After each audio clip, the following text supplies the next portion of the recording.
Hello my YouTube family, ಹೇಗಿದ್ದೀರಾ ಎಲ್ಲರೂ?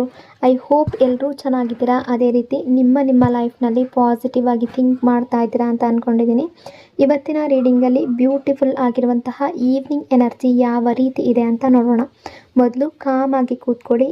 ನಿಮ್ಮ ಮೈಂಡ್ ಮತ್ತು ಮನಸ್ಸನ್ನು ರಿಲ್ಯಾಕ್ಸ್ ಮಾಡಿಕೊಡಿ. ಈಗ ನಿಮ್ಮ ಪರ್ಸನ್ ಹೆಸರನ್ನು ಮನಸಾರೆ 3 ಬಾರಿ ನೆನಪಿಸ್ಕೊಳ್ಳಿ. ನಿಮ್ಮ ಪರ್ಸನ್ ಫೇಸನ್ನು ಇಮ್ಯಾಜಿನ್ ಮಾಡಿಕೊಡಿ. ಅವರು ಮತ್ತು ನೀವು ಒಟ್ಟಿಗೆ ಕಳೆದಿರುವ ಬ್ಯೂಟಿಫುಲ್ ಮೆಮೊರೀಸ್ನ ನೆನಪು ಮಾಡಿಕೊಡಿ.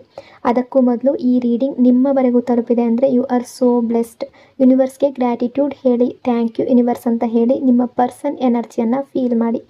ಬ್ಯೂಟಿಫುಲ್ ಆಗಿರುವ ಎನರ್ಜಿ ಬಂದಾಗ ಅದನ್ನು ರಿಸೀವ್ ಮಾಡಿಕೊಡಿ. ಇದು ಜನರಲ್ ರೀಡಿಂಗ್ ಆಗಿರುತ್ತೆ. ಸೊ ಎಲ್ಲ ವಿಷಯಗಳು ಎಲ್ಲರಿಗೂ ಮ್ಯಾಚ್ ಆಗಲೇಬೇಕು ಅಂತ ಇಲ್ಲ. ನಿಮ್ಮ ಸಿಚುವೇಶನ್ಗೆ ಮ್ಯಾಚ್ ಆಗುವ ಎನರ್ಜಿ ಮಾತ್ರ ರಿಸೀವ್ ಮಾಡ್ಕೊಳ್ಳಿ. ಯಾವುದಾದ್ರೂ ಭಾಗ ನಿಮಗೆ ಮ್ಯಾಚ್ ಆಗಲಿಲ್ಲ ಅಂದರೆ ಅದನ್ನು ಫೋರ್ಸ್ ಆಗಿ ತಗೊಳ್ಬೇಡಿ. ಈ ರೀಡಿಂಗ್ನ ಉದ್ದೇಶ ಏನು ಅಂದರೆ ಈ ಕ್ಷಣದ ಪ್ರೆಸೆಂಟ್ ಎನರ್ಜಿ ಯಾವ ರೀತಿ ಇದೆ, ನಿಮ್ಮ ಪರ್ಸನ್ ಮನಸ್ಸಿನಲ್ಲಿ ಏನು ನಡೀತಾ ಇದೆ, ನಿಮ್ಮಿಬ್ಬರ ನಡುವೆ ಯಾವ ರೀತಿಯ ಎಮೋಷನ್ಸ್ ಅಥವಾ ವೈಬ್ಸ್ ನಡೀತಾ ಇದೆ ಅದನ್ನು ನಿಮಗೆ ತಿಳಿಸುವ ಒಂದು ಸಣ್ಣ ಪ್ರಯತ್ನ ಅಷ್ಟೆ.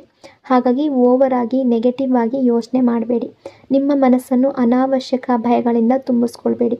ಯಾವುದೇ ರಿಲೇಷನ್ಶಿಪ್ಪಲ್ಲಾಗಿರಲಿ ಪಾಸಿಟಿವ್ ಎನರ್ಜಿ ಅನ್ನೋದು ತುಂಬ ಇಂಪಾರ್ಟೆಂಟ್ ಆಗಿರುತ್ತೆ. ರೀಡಿಂಗನ್ನು ನೋಡಬೇಕಾದ್ರೆ ವಿಡಿಯೋನ ಲೈಕ್ ಮಾಡ್ಕೊಳ್ಳಿ. ಅದೇ ರೀತಿ ಚಾನಲ್ನ ಸಬ್ಸ್ಕ್ರೈಬ್ ಮಾಡಿಕೊಂಡು ಕನೆಕ್ಟ್ ಆಗಿ. ಮೊದಲು ನಿಮ್ಮ ಎನರ್ಜಿ ಯಾವ ರೀತಿ ಇದೆ ಅಂದರೆ, ಈಗ ನೀವು ಒಂದು ಸ್ಥಿತಿಗೆ ಬಂದಿದ್ದೀರಾ. ನಿಮ್ಮ ಮೈಂಡ್ಸೆಟ್ ತುಂಬ ಪ್ರಾಕ್ಟಿಕಲ್ ಆಗಿಬಿಟ್ಟಿದೆ. ಕೆಲವರ ಮೈಂಡ್ಸೆಟ್ ನೀವು ಇವರ ಮೇಲೆ ಕೋಪದಲ್ಲಿ ಕೂಡ ಇರ್ಬೋದು. ಇವ್ರ ಜೊತೆ ಮಾತಾಡಬೇಕು ಅನ್ನೋ ಆಸೆ ಕೂಡ ಕೆಲವರಿಗೆ ಇರುವ ರೀತಿ ಎನರ್ಜಿಯಲ್ಲಿ ಇಲ್ಲ. ಎನರ್ಜಿ ಅನ್ನೋದು ಟೈಮ್ ಟು ಟೈಮ್ ಚೇಂಜ್ ಆಗ್ಬೋದು. ಇವತ್ತಿನ ಎನರ್ಜಿ ಪ್ರಕಾರ ಕೆಲವರಿಗೆ ತುಂಬ ಬೇಸರ ಇದೆ. ನಿಮಗೆ ಮಾತಾಡಿದ್ರೆ ಏನು ಆಗಿಬಿಡುತ್ತೋ ಅನ್ನೋ ಫೀಲ್ ಕೂಡ ತುಂಬ ಜಾಸ್ತಿ ಇದೆ. ಯಾಕೆಂದರೆ ಇವರ ಆ್ಯಕ್ಷನ್ಸ್ ನೀವು ಇವ್ರ ಜೊತೆ ಕಾಂಟ್ಯಾಕ್ಟಲ್ಲಿ ಇದ್ದಾಗಲೂ ಬೇರೆ ರೀತಿ ಇತ್ತು, ಈಗಲೂ ಕೂಡ ಬೇರೆ ರೀತಿಯಾಗಿದೆ. ಅದು ನಿಮಗೆ ಕೋಪ ತರಿಸ್ತಾ ಇದೆ. ಕೆಲವರಿಗಂತೂ ಇವರು ನಿಮ್ಮ ಬಗ್ಗೆ ಬೇರೆಯವ್ರ ಜೊತೆ ಮಾತಾಡ್ತಿದ್ದಾರೇನೋ, ನಿಮ್ಮ ಬಗ್ಗೆ ಏನಾದರೂ ಹೇಳ್ತಾ ಇದ್ದಾರೇನೋ ನೆಗೆಟಿವ್ ಆಗಿ, ಆ ರೀತಿಯ ಕೋಪ ಕೂಡ ಬರ್ತಾ ಇದೆ.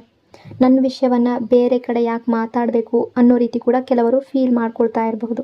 ಇನ್ನು ಕೆಲವರಿಗೆ ಈ ರಿಲೇಷನ್ಶಿಪ್, ಈ ಕನೆಕ್ಷನ್ ಇನ್ನೂ ಬೇಕು ಅಂತ ಫೀಲ್ ಮಾಡ್ತಾ ಇದ್ರು ಕೂಡ ಇವರು ಮತ್ತೆ ಬಂದರೆ ಮೊದಲು ನೀವು ಇವರನ್ನು ಪರೀಕ್ಷೆ ಮಾಡ್ತೀರಾ. ಆ ಎನರ್ಜಿಯಲ್ಲಿದ್ದೀರಾ, ಅವರನ್ನು ಅಬ್ಸರ್ವ್ ಮಾಡ್ತೀರಾ, ಅವರನ್ನು ಅರ್ಥ ಮಾಡ್ಕೊಳ್ಳೋದಕ್ಕೆ ಟ್ರೈ ಮಾಡ್ತೀರಾ.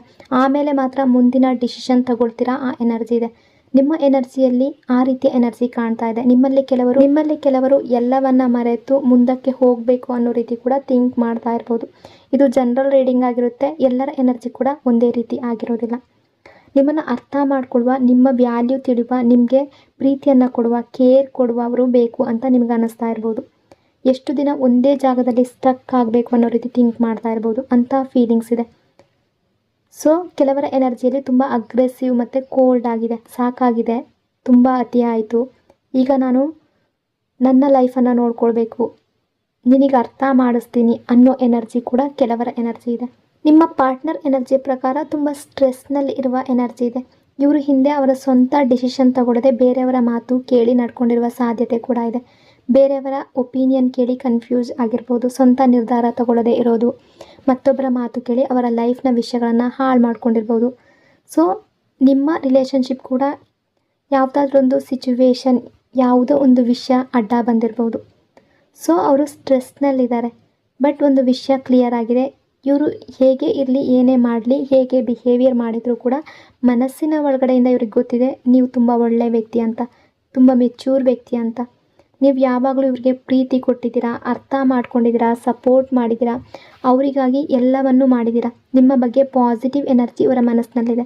ಇವರು ಅದನ್ನು ಫೀಲ್ ಮಾಡ್ತಾ ಇದ್ದಾರೆ. ಇವ್ರು ಯಾವಾಗಲೂ ಅವರನ್ನು ಸರಿ ಅಂತ ಸಾಬೀತು ಮಾಡೋದಕ್ಕೆ ಪ್ರಯತ್ನ ಮಾಡಿರ್ಬೋದು. ನಿಮ್ಮ ಒಳ್ಳೆತನವನ್ನು ನೋಡಲೇ ಇಲ್ಲ, ನಿಮ್ಮ ವ್ಯಾಲ್ಯೂವನ್ನು ನೋಡಲೇ ಇಲ್ಲ, ನಿಮ್ಮ ಒಳ್ಳೆಯ ಗುಣಗಳನ್ನು ಗಮನಿಸಲೇ ಇಲ್ಲ. ಯಾವಾಗಲೂ ನಿಮ್ಮಲ್ಲಿರುವ ಕೊರತೆಗಳನ್ನು ನೋಡಿದ್ರು, ನಿಮ್ಮ ತಪ್ಪುಗಳನ್ನೇ ನೋಡಿದ್ರು. ಆದರೆ ಇವತ್ತು ಅವರ ಹೃದಯಕ್ಕೆ ಸತ್ಯ ಅನ್ನೋದು ಗೊತ್ತಾಗ್ತಾ ಇದೆ. ಇವತ್ತು ನಿಮ್ಮಿಬ್ಬರ ಮಧ್ಯ ಡಿಸ್ಟೆನ್ಸ್ ಇರ್ಬೋದು. ಅದು ಆನ್ ಆ್ಯಂಡ್ ಆಫ್ ಕನೆಕ್ಷನ್ ಕೂಡ ಆಗಿರ್ಬೋದು, ನೋ ಕಾಂಟ್ಯಾಕ್ಟ್ ಆಗಿರ್ಬೋದು, ಸಪ್ರೇಷನ್ ಆಗಿರ್ಬೋದು. ಯಾವ ರೀತಿಯ ಡಿಸ್ಟೆನ್ಸ್ ಇದ್ದರೂ ಕೂಡ ಆ ದೂರದ ಕಾರಣದಿಂದ ಈಗ ಅವರಿಗೆ ನಿಮ್ಮ ವ್ಯಾಲ್ಯೂ ಅನ್ನೋದು ಅರ್ಥ ಆಗ್ತಾ ಇದೆ. ನಿಮ್ಮ ಮಹತ್ವ ಅನ್ನೋದು ಗೊತ್ತಾಗ್ತಾ ಇದೆ. ನಿಮ್ಮ ಸ್ಥಾನ ಎಷ್ಟು ಮುಖ್ಯ ಅನ್ನೋದು ಅರ್ಥ ಆಗ್ತಾ ಇದೆ.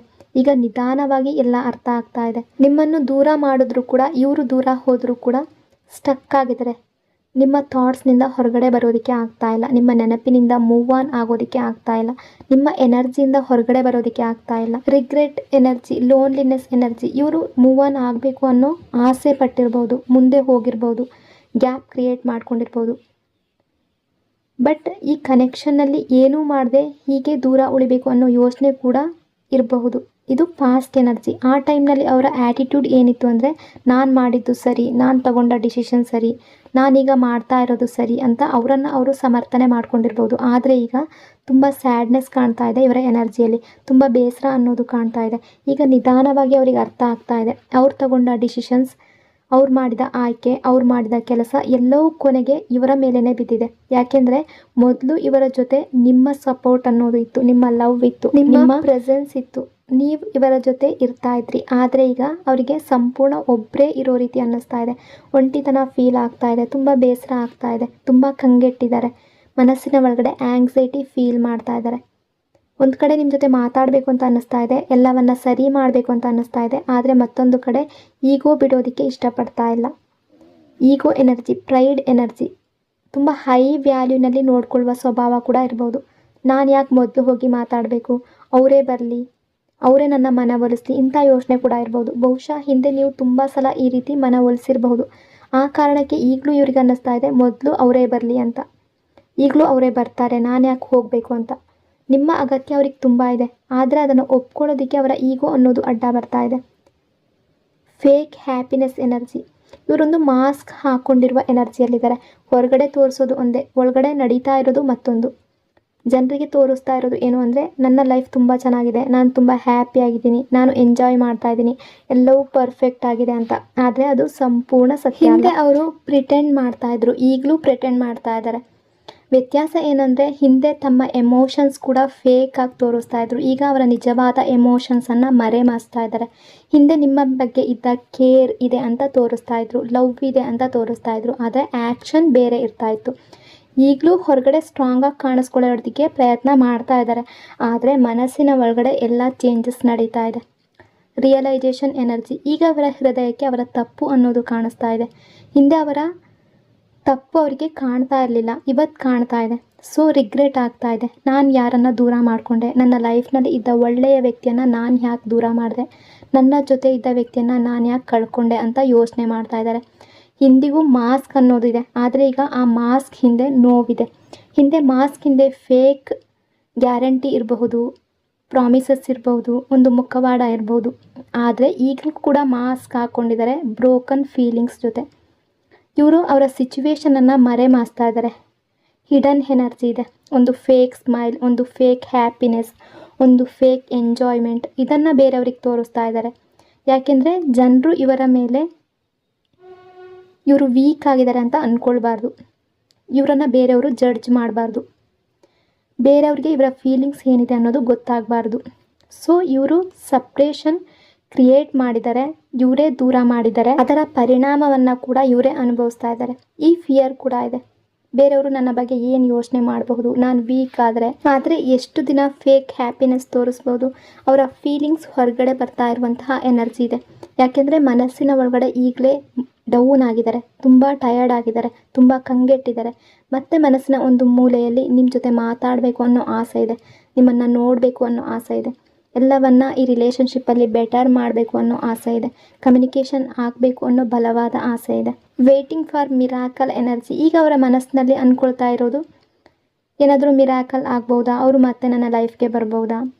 ಸೊ ಕಾದು ನೋಡ್ತಾ ಇದ್ದಾರೆ, ಯಾವುದಾದ್ರೂ ಸೈನ್ ಸಿಗುತ್ತಾ, ಯಾವುದಾದ್ರೂ ಅವಕಾಶ ಸಿಗುತ್ತಾ, ನಿಮ್ಮ ಕಡೆಯಿಂದ ಏನಾದರೂ ರೆಸ್ಪಾನ್ಸ್ ಬರುತ್ತಾ ಅಂತ. ಸೊ ಡೀಪ್ ಸ್ಯಾಡ್ನೆಸ್ ಎನರ್ಜಿ ಇದೆ. ಬೇಸರ ಯಾಕೆ ಇದೆ, ಸ್ಯಾಡ್ನೆಸ್ ಯಾಕೆ ಇದೆ ಅಂತ ಎನರ್ಜಿಯ ಮೂಲಕ ನೋಡೋದಾದರೆ, ಇಲ್ಲಿ ಯಾವುದಾದ್ರೂ ಒಂದು ಸಿಚುವೇಶನ್ ಅನ್ನೋದು ಬಂದಿರ್ಬೋದು, ಅಥವಾ ಫ್ಯಾಮಿಲಿ ಅನ್ನೋದು ಅಡ್ಡ ಬಂದಿರ್ಬೋದು, ಅಥವಾ ಇವರ ಕೆರಿಯರ್, ಜಾಬ್, ಅಥವಾ ಇವರ ಯಾವುದೋ ಒಂದು ಪರಿಸ್ಥಿತಿ ನಿಮ್ಮಿಬ್ಬರ ರಿಲೇಷನ್ಶಿಪ್ಪಲ್ಲಿ ಅಡ್ಡ ಬಂದಿರ್ಬೋದು. ಅದು ಒಂದು ಪರಿಸ್ಥಿತಿ ಆಗಿರ್ಬೋದು, ಒಬ್ಬ ವ್ಯಕ್ತಿ ಆಗಿರ್ಬೋದು. ಆದರೆ ಸಿಚುವೇಶನ್ ಇವರನ್ನು ತುಂಬ ಇರಿಟೇಟ್ ಮಾಡಿದೆ. ಸೊ ಈಗ ಯೋಚನೆ ಮಾಡ್ತಾ ಇದ್ದಾರೆ, ನಾನು ಯಾಕೆ ಆ ಸಿಚುವೇಶನ್ಗೆ ಅವಕಾಶ ಕೊಟ್ಟೆ, ಯಾಕೆ ನನ್ನ ರಿಲೇಷನ್ಶಿಪ್ಗೆ ಈ ರೀತಿ ಮಾಡಿಕೊಂಡೆ, ಯಾಕೆ ನಾನು ತಪ್ಪು ಡಿಸಿಷನ್ ತೊಗೊಂಡೆ ಅಂತ ಈಗ ಥಿಂಕ್ ಮಾಡ್ತಾ ಇದ್ದಾರೆ. ನಿಮ್ಮನ್ನು ವಾಚ್ ಮಾಡ್ತಾ ಇರುವಂತಹ ಎನರ್ಜಿ. ನಿಮ್ಮ ಬಗ್ಗೆ ತಿಳ್ಕೊಳ್ಬೇಕು ಅಂತ ಅನ್ನಿಸ್ತಾ ಇದೆ. ನೀವು ಹೇಗಿದ್ದೀರಾ, ಏನು ಮಾಡ್ತಾ ಇದ್ದೀರಾ ಅಂತ ತಿಳ್ಕೊಳ್ಬೇಕು ಅಂತ ಅನ್ನಿಸ್ತಾ ಇದೆ. ಒಟ್ಟಾರೆ ಇವರ ಮನಸ್ಸಿನಲ್ಲಿ ತುಂಬ ಡೀಪ್ ಫೀಲಿಂಗ್ ಇದೆ. ಸೊ ಅವರಿಗೆ ಅವರೇ ಕನ್ಫ್ಯೂಸ್ಡ್ ಆಗಿರುವಂತಹ ಸ್ಥಿತಿ. ರಿಯಲೈಸಿಂಗ್ ಮಿಸ್ಟೇಕ್ ಎನರ್ಜಿ ಇವ್ರಿಗೀಗ ಕ್ಲಿಯರ್ ಆಗ್ತಾ ಇದೆ. ನಿಮ್ಮ ರಿಲೇಷನ್ಶಿಪ್ಪಲ್ಲಿ ಇವ್ರು ಇರಬೇಕಾದ್ರೆ ಎಲ್ಲವೂ ಚೆನ್ನಾಗಿತ್ತು, ಆದರೆ ಯಾವುದೋ ಒಂದು ಕಾರಣಕ್ಕೆ ಎಲ್ಲ ಹಾಳಾಯಿತು. ಸೊ ಅವರನ್ನೇ ಅವರು ಪ್ರಶ್ನೆ ಮಾಡ್ಕೊಳ್ತಾ ಇದ್ದಾರೆ, ಇದು ನನ್ನಿಂದ ಯಾಕಾಯಿತು, ಯಾಕೆ ನಾನು ಈ ರೀತಿ ಮಾಡಿದೆ, ನಾನು ಯಾಕೆ ಎಲ್ಲವನ್ನು ಹಾಳು ಮಾಡಿದೆ, ಈ ರೀತಿ ಥಿಂಕ್ ಮಾಡ್ತಾ ಇದ್ದಾರೆ. ನಿಮ್ಮ ಚೇಂಜನ್ನು ಅವರು ನೋಟಿಸ್ ಮಾಡ್ತಾ ಇರುವಂಥ ಎನರ್ಜಿ. ನೀವು ಕೂಡ ಕೆಲವರು ಈಗ ಚೇಂಜ್ ಆಗಿರ್ಬೋದು. ಮೊದಲು ಇದ್ದ ನೀವು ಈಗ ಇಲ್ಲ. ನಿಮ್ಮ ಅಪ್ರೋಚ್ ಬದಲಾಗಿದೆ, ನಿಮ್ಮ ಬಿಹೇವಿಯರ್ ಬದಲಾಗಿದೆ, ನಿಮ್ಮ ಎನರ್ಜಿ ಬದಲಾಗಿದೆ. ನೀವೀಗ ನಿಮ್ಮ ಸೆಲ್ಫ್ ರೆಸ್ಪೆಕ್ಟ್ಗೆ ವ್ಯಾಲ್ಯೂ ಕೊಡ್ತಾ ಇದ್ದೀರಾ, ನಿಮ್ಮ ಪೀಸ್ಗೆ ವ್ಯಾಲ್ಯೂ ಕೊಡ್ತಾ ಇದ್ದೀರಾ, ನಿಮ್ಮ ಹ್ಯಾಪಿನೆಸ್ಗೆ ವ್ಯಾಲ್ಯೂ ಕೊಡ್ತಾ ಇದ್ದೀರಾ. ಆದರೆ ಇವರಿಗೆ ಇದು ಈಗೋ ಅನ್ನೋ ರೀತಿ ಕಾಣ್ತಾ ಇದೆ. ಯಾಕೆಂದರೆ ನೀವು ಚೇಸ್ ಮಾಡ್ತಾ ಇಲ್ಲ. ಮೊದಲು ನೀವು ಇವರನ್ನು ತುಂಬ ಚೇಸ್ ಮಾಡ್ತಾ ಇದ್ರಿ, ಹಿಂದೆ ಓಡ್ತಾ ಇದ್ರಿ. ಬಟ್ ಈಗ ನೀವು ಅವರ ಹಿಂದೆ ಓಡ್ತಾ ಇಲ್ಲ, ನೀವು ಫೋರ್ಸ್ ಮಾಡ್ತಾ ಇಲ್ಲ. ಸೊ ಇವ್ರು ಅಂದ್ಕೊಳ್ತಾ ಇದ್ದಾರೆ ನಿಮಗೆ ಈಗೋ ಇದೆ ಅಂತ. ಆದರೆ ಸತ್ಯವಾಗಲೂ ನೀವು ನಿಮ್ಮ ಸೆಲ್ಫ್ ರೆಸ್ಪೆಕ್ಟನ್ನು ಕಾಪಾಡ್ಕೊಳ್ತಾ ಇದ್ದೀರಾ. ಜಸ್ಟಿಸ್ ಎನರ್ಜಿ ಇದೆ, ನಿಮಗಾಗಿ ಜಸ್ಟಿಸ್ ಬರ್ತಾ ಇರುವಂತಹ ಎನರ್ಜಿ. ನಿಮ್ಮ ಹೃದಯಕ್ಕೆ ನೋವು ಕೊಟ್ಟವರು, ನಿಮ್ಮ ವಿರುದ್ಧ ನೆಗೆಟಿವ್ ಯೋಚನೆ ಮಾಡಿದವರು, ನಿಮ್ಮ ಕನೆಕ್ಷನ್ ಹಾಳು ಮಾಡೋದಕ್ಕೆ ಪ್ರಯತ್ನ ಪಟ್ಟವರು ಯಾರೇ ಆಗಿದ್ದರೂ ಅವರ ಆ್ಯಕ್ಷನ್ಸ್ಗೆ ತಕ್ಕ ಫಲ ಸಿಗ್ತಾ ಇರುವಂತಹ ಎನರ್ಜಿ. ಸೊ ನೀವು ಚಿಂತೆ ಮಾಡಬೇಕಾದ ಅಗತ್ಯ ಇಲ್ಲ. ಹೀಲಿಂಗ್ ಎನರ್ಜಿ ಇದೆ. ಸೊ ಇಷ್ಟು ಸ್ಟ್ರಾಂಗ್ ಎನರ್ಜಿಯಲ್ಲಿ ನೀವಿದ್ದೀರಾ. ಮೊದಲು ಇರುವ ರೀತಿ ಇಲ್ಲ. ಈಗ ನೀವು ಎಮೋಷ್ನಲ್ ವೀಕ್ನೆಸ್ನಲ್ಲಿ ಇಲ್ಲ, ಈಗ ನೀವು ವ್ಯಾಲ್ಯೂ ಅನ್ನು ಅರ್ತಿದ್ದೀರಾ. ಸೊ ಹಾಗಾಗಿ ನಿಮ್ಮ ಎನರ್ಜಿ ತುಂಬ ಪವರ್ಫುಲ್ ಆಗಿದೆ. ಈ ರಿಲೇಷನ್ಶಿಪ್ಪಲ್ಲಿ ಆ್ಯಕ್ಷನ್ ತಗೊಳ್ಬೇಕು ಅಂತ ಅನ್ನಿಸ್ತಾ ಇದೆ ಇವ್ರಿಗೆ. ನಿಮ್ಮ ಜೊತೆ ಈ ರಿಲೇಷನ್ಶಿಪ್ಪಲ್ಲಿ ಇರಬೇಕು ಅಂತ ಅನ್ನಿಸ್ತಾ ಇದೆ. ಯಾಕೆಂದರೆ ನೀವಿಲ್ಲದೆ ಇವರಿಗೆ ದೂರ ಇರೋದಕ್ಕೆ ಕಷ್ಟ ಆಗ್ತಾ ಇದೆ. ನಿಮ್ಮ ಥಾಟ್ಸ್ನಿಂದ ಹೊರಗಡೆ ಬರೋದಕ್ಕೆ ಆಗ್ತಾ ಇಲ್ಲ. Regret energy. ಆ ಟೈಮ್ನಲ್ಲಿ ನಾನು ಸ್ವಲ್ಪ ಈಗೋ ಬಿಟ್ಟಿದ್ರೆ, ನಾನು ಸ್ವಲ್ಪ ಸಾಫ್ಟಾಗಿ ನಡ್ಕೊಂಡಿದ್ರೆ, ನನ್ನ ಬಿಹೇವಿಯರನ್ನು ರೂಡ್ ಮಾಡ್ಕೊಳ್ದೆ ಇದ್ದಿದ್ರೆ ಇವತ್ತು ಇವರನ್ನು ದೂರ ಮಾಡ್ಕೊಳ್ಳುವ ಪರಿಸ್ಥಿತಿ ಬರದೇ ಇರ್ತಾ ಇತ್ತು ಅಂತ ಅವ್ರಿಗೆ ಅನ್ನಿಸ್ತಾ ಇದೆ. ಸೊ ಈಗ ಒಂದು ಅವಕಾಶ ಮತ್ತೆ ಸಿಕ್ಕಿದ್ರೆ ಎಲ್ಲವನ್ನ ಸರಿ ಮಾಡಬೇಕು ಅಂತ ಅನ್ನಿಸ್ತಾ ಇದೆ. Reunion energy. ಇಲ್ಲಿ ನಿಮಗೆ ಇರುವ ಗೈಡೆನ್ಸ್ ಏನು ಅಂದರೆ, ನೀವು ಚೇಸ್ ಮಾಡಬೇಕಾಗಿಲ್ಲ, ನೀವು ಓಡಿ ಹೋಗಿ ಅವರನ್ನು ಮನ ಒಲಿಸ್ಬೇಕಾಗಿಲ್ಲ. ನೀವು ನಿಮ್ಮ ಪೀಸ್ನಲ್ಲಿ ಇರಿ, ನಿಮ್ಮ ಹ್ಯಾಪಿನೆಸ್ಸಲ್ಲಿ ಇರಿ, ನಿಮ್ಮ ಹೀಲಿಂಗ್ನಲ್ಲಿ ಇರಿ, ನಿಮ್ಮ ಲೈಫ್ ಮೇಲೆ ಫೋಕಸ್ ಮಾಡಿ. ಯಾವುದು ನಿಮ್ಮದಾಗಿದೆಯೋ ಅದು ಸರಿಯಾದ ಟೈಮ್ನಲ್ಲಿ ನಿಮ್ಮ ಹತ್ರ ಬಂದೇ ಬರುತ್ತೆ. ಇವರು ಬರಬೇಕಾದ್ರೆ ಅವರ ಆ್ಯಕ್ಷನ್ ಜೊತೆ ಬರ್ತಾರೆ, ಆ ಎನರ್ಜಿ ಇದೆ. ಸೊ ನೀವು ತುಂಬ ಓವರ್ ಥಿಂಕಿಂಗ್ ಮಾಡಬೇಡಿ, ಟ್ರಸ್ಟ್ ಇಡಿ. ನೀವು ಮ್ಯಾನಿಫೆಸ್ಟ್ ಮಾಡ್ತಾ ಇದ್ದರೆ ಅದನ್ನು ಮುಂದುವರಿಸಿ, ಆದರೆ ಚೇಸ್ ಮಾಡಬೇಡಿ, ಫೋರ್ಸ್ ಮಾಡಬೇಡಿ, ಅತಿಯಾಗಿ ಅಟ್ಯಾಚ್ ಆಗಬೇಡಿ. ನಿಮ್ಮ ಎನರ್ಜಿಯನ್ನು ಪ್ರೊಟೆಕ್ಟ್ ಮಾಡ್ಕೊಳ್ಳಿ. ಸೊ ಇಲ್ಲಿ ನಿಮ್ಮ ಆಸೆ ಅನ್ನೋದು, ಕನಸು ಅನ್ನೋದು ನಿಜ ಆಗುವ ಎನರ್ಜಿ ಕೂಡ ಇದೆ.